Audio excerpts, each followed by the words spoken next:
guys, so kanina okay na yung mga worms, no, nabanlawan na sila. So sana wala nang mga snails doon tsaka mga itlog. Ngayon naman ilalagay na natin sila doon sa worm bin.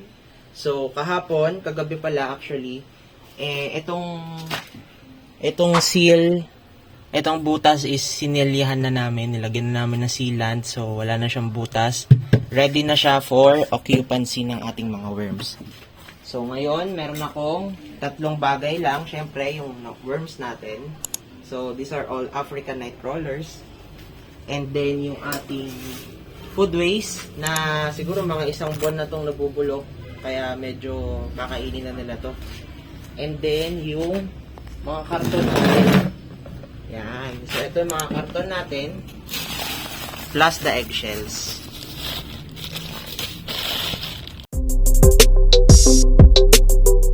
Una, lalagay natin yung karton. Tapos, next is ilalagay natin yung mga food waste. And then, yung mga worms, yung pinakahuli. So, para dito, sobrang dali lang. Kuha lang tayo ng... Iiwasan ko yung mga puti. Kasi yung mga puti, minsan ayaw naman yan. Natin iwasan.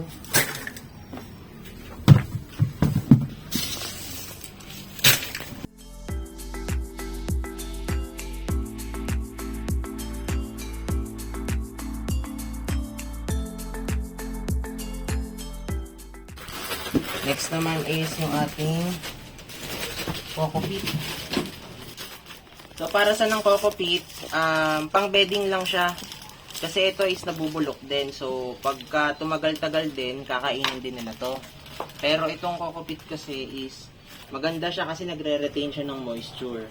So, yung mga worms kasi is gusto nila na medyo mamasa-masa yung lugar. So, nakakatulong sa moisture yung karton, tapos itong coco peat. So, para lang maiba yung source. So, lalagay lang natin siya. Tatapon lang natin lahat, tapos siya natin halukayin.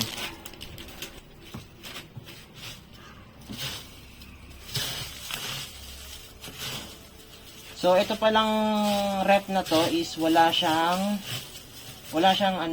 butas. Kumbaga, sealed talaga ito at nagtataka kayo paano yung drainage niya.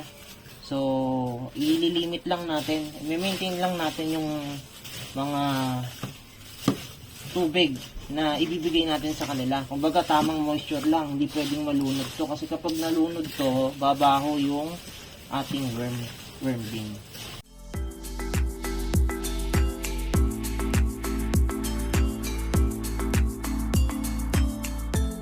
Mga food waste pa pala muna. Konti lang munang food waste kasi bagong bin ito. Wala pa talaga masyadong dumi nila. So, baka manibago kasi sila. Kapag bago lang yung mga worms is huwag nyo munang biglain ng mga pagkain, ganyan. So, kahit okay lang, isa, dalawa, okay na yan. Kakainin na nila yan. Para lang pagka gusto nila kumain, may pagkain sila. And then yung mga worms, lalagay na natin. Pakita mo sa camera. Ayan. Pakita daw natin sa camera. Ayan. Ito yung mga worms natin.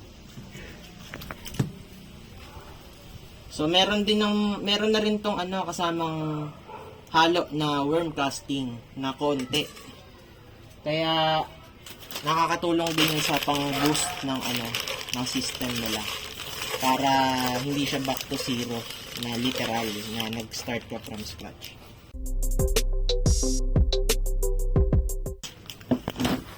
Ngayon, ihahalo ko lang to. Konti lang. Para lang ma-encourage sila na pumunta.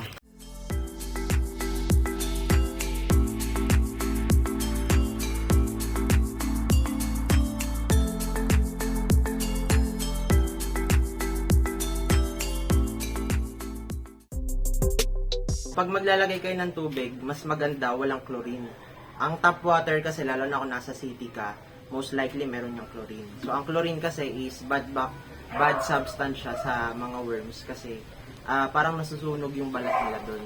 And at the same time, yung mga good bacteria doon sa soil is nawawala kapag may chlorine. So, dapat pasisingawin muna yung tap water.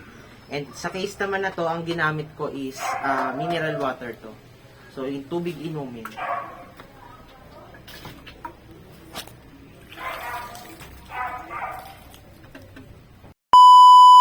Isang like and subscribe naman dyan kung nagustuhan nyo ang ating video.